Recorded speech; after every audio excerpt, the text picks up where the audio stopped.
शिक्षक पात्रता परीक्षा 2026च्या संदर्भात प्राचीन भारतातील महत्त्वाचे जे राजघराणे आहे, सातवाहन राजघराणे, याच्या संदर्भात आपल्याला अतिशय महत्त्वपूर्ण जे टॉपिक आहे, महत्त्वपूर्ण जे मुद्दे आहे, ते एक-एक करून पाहणार आहोत. कारण की 2022-23मध्ये कशा प्रकारचे प्रश्न विचारण्यात आलेले आहे, सातवाहन राजघराण्यावर दरवेळेला शिक्षक पात्रता परीक्षामध्ये प्रश्न विचारण्यात आलेले आहे.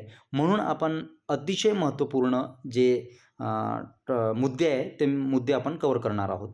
तर सर्वप्रथम आपल्याला हे जे संस्थापक राजे आहेत हे सिमुक आहेत.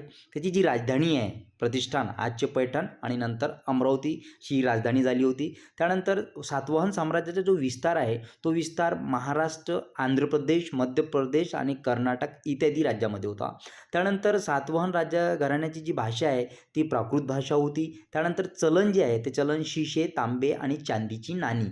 अशा प्रकारे हे अतिशय महत्त्वपूर्ण टॉपिक आहे.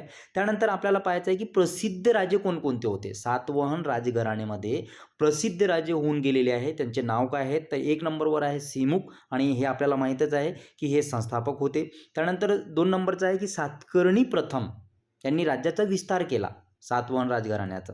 त्यानंतर गौतमीपुत्र सातकर्णी सर्वात पराक्रमी राजा होऊन गेले.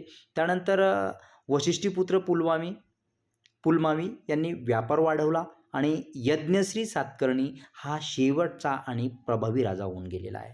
मित्रांनो, TETमध्ये हे 2022मध्ये प्रसिद्ध राजे म्हणजे सातवाहन राजघराण्याचे जे संस्थापक होते त्या संस्थापकाचं नाव काय होतं, अशा प्रकारे प्रश्न विचारण्यात आलेले आहे. म्हणून आपल्याला प्रसिद्ध राजेमध्ये ही जी सिक्वेन्स आहे ही सिक्वेन्स लक्षात ठेवायची आहे. त्यानंतर सातवाहन साम्राज्याचा विस्तार जो आहे हा 2020मध्ये सातवाहन साम्राज्याचा विस्तार विचारण्यात आलेला आहे. हे तुम्हाला लक्षात ठेवायचं आहे की महाराष्ट्र, मध्य प्रदेश, आंध्र प्रदेश आणि कर्नाटक. आता आपल्याला पाहायचं आहे की यांचे कार्य कोणते होते. सातवाहन राजघराण्यामध्ये यांनी कशा प्रकारचे कार्य केलेले आहे तर व्यापार व उद्योग वाढवला, नाणी प्रचलित केली, बौद्ध धर्माला आश्रय दिला आणि लेणी, स्तूप, कला यांना प्रोत्साहन दिले. अशा प्रकारे त्यांनी कार्य केलेले आहे.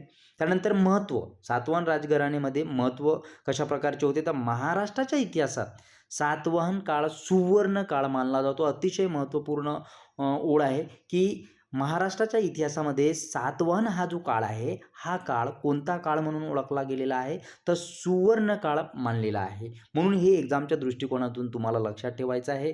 मित्रांनो, अशाच प्रकारचे नवीन व्हिडिओ तुम्हाला पाहायचे असेल तर दिनेश जाडखंडे हा यूट्यूब चॅनल सबस्क्राईब करा.